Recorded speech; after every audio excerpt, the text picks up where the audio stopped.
Breaking Bad remains one of television's most emotionally devastating masterpieces. A show that takes you through 5 seasons of raw, unfiltered emotion, happiness, anger, grief, excitement, and above all, sadness. What began as a desperate high school chemistry teacher trying to provide for his family transformed into a haunting exploration of how pride can destroy everything it touches. Over 62 episodes, we watched Walter White methodically destroy every relationship, every moment of peace, every shred of innocence that crossed his path.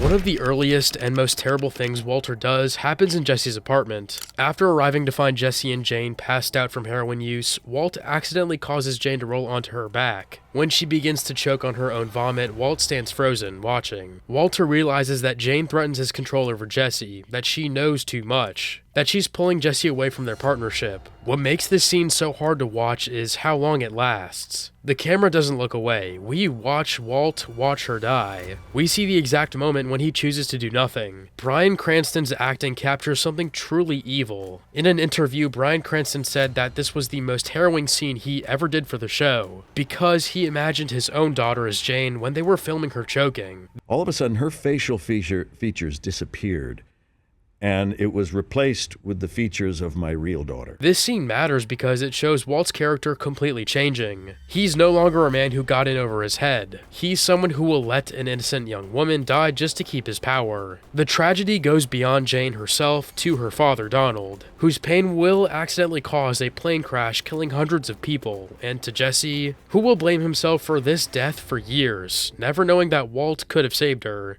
I killed her.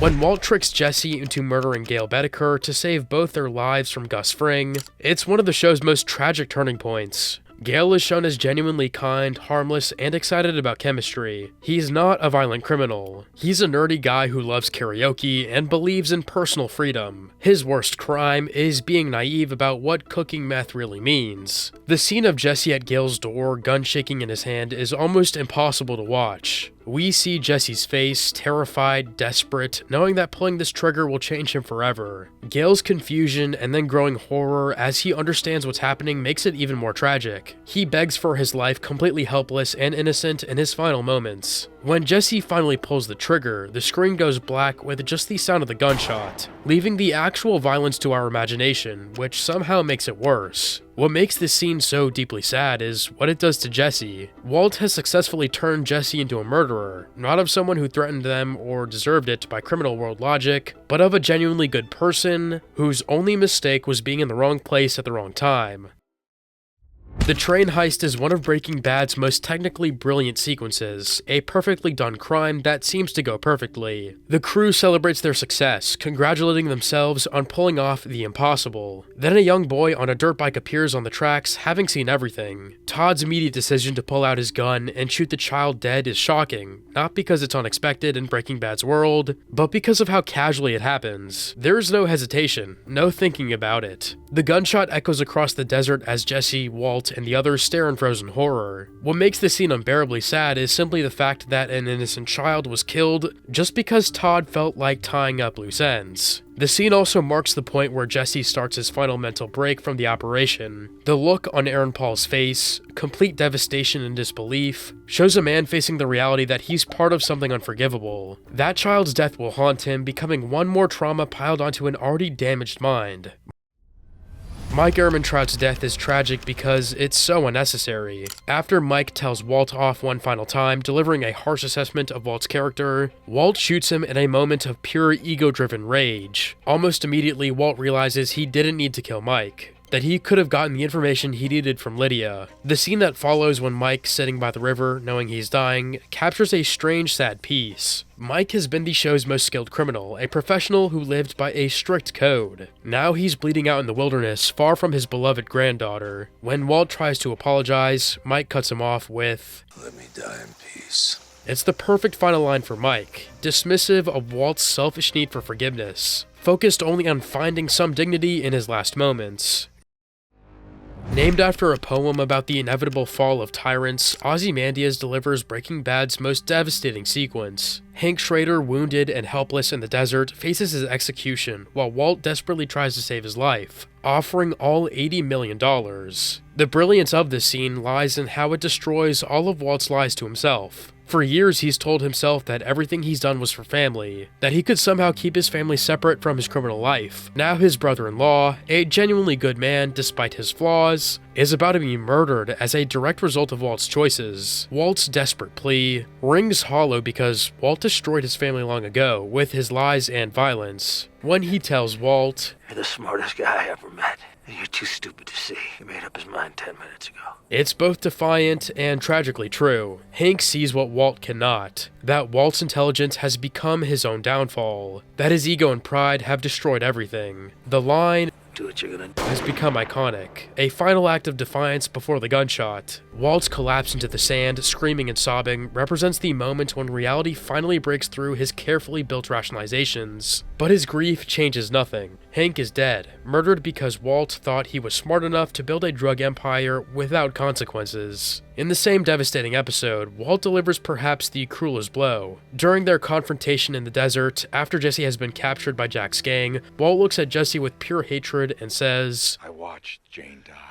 this confession isn't about feeling guilty or seeking forgiveness. It's about causing maximum psychological damage. Walt wants Jesse to know how completely he's controlled and manipulated him, how thoroughly he's destroyed Jesse's life. Aaron Paul's performance in this moment is absolutely shattering. The physical pain, the emotional devastation, the complete betrayal, all of it shows on his face in an instant. What makes this scene so heartbreaking is how it changes Jesse's entire story. For years, Jesse has carried the guilt of Jane's death, blaming himself, drowning in self-hatred and trauma. Every nightmare, every moment of self-destruction, every time he looked at a picture of Jane, all of it was based on a lie. Walt didn't just let Jane die, he let Jesse torture himself over it. After Hank's death, Walt tries to run away with his family, but the illusion that he's been protecting them finally shatters completely. In their home, Skylar and Walt Jr. physically fight him, trying to stop him from taking Holly. Walt escapes with his infant daughter, leaving his wife and son devastated. What makes this scene so tragic is that it represents the final, complete destruction of Walt's family. Walter Jr. has called the police on his own father, looking at him with complete terror and hatred. Skylar is broken, unable to protect her children from the monster her husband has become. Holly will grow up without her father, knowing only that he was a criminal. The family that Walt claimed to be protecting through all of his crimes has been completely destroyed by those very crimes. The phone call that follows is masterful in its cruelty and its love. Walt, knowing the police are listening, verbally abuses Skylar on the phone, calling her names, and blaming her for not supporting him. He's playing a role trying to clear her name by making it seem like she was an unwilling victim. But the words still hurt, still cut, even if some part of Skylar understands what he's doing. Bryan Cranston's performance captures Walt's pain even as he delivers these hurtful lines. Anna Gunn's face shows a woman who has lost everything. Her husband, her safety, her children's innocence, any chance at a normal life. This is the moment when Walter White truly loses everything he claimed to be fighting for. His family is gone, destroyed by his own actions.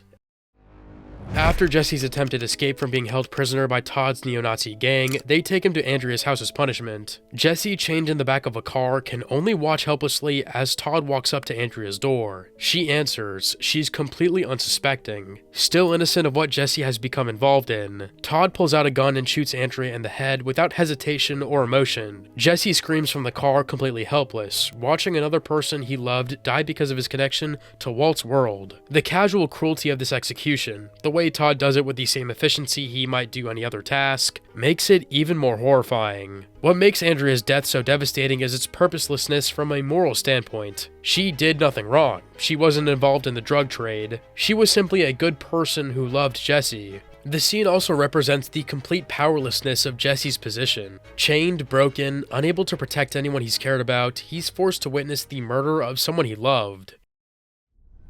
In the series finale, after Walt gets the ricin from behind the bedroom socket in his abandoned house, he pauses in the hallway. The camera shows his face as memories wash over him. His 50th birthday party surrounded by family, with Hank saying, Get a little excitement in your life.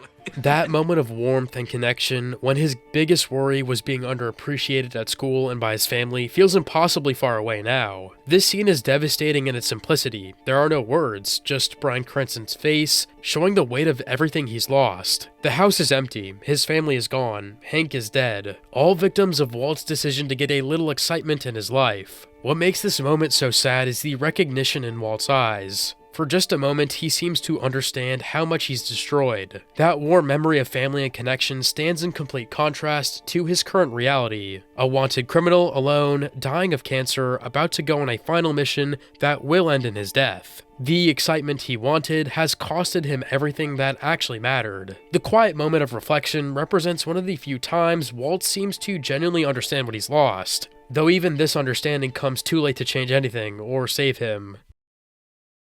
One of the finale's most heartbreaking moments doesn't involve death or violence. It's Jesse's fantasy while being held captive. As he's working in the meth lab, the scene shifts to Jesse making a box in school that was a piece of crap. And when he presented it, his teacher asked him, "Is that the best you can do?" And Jesse made a new box from scratch and poured everything into it, and ended up selling it for an ounce of weed. I traded it for an ounce of weed.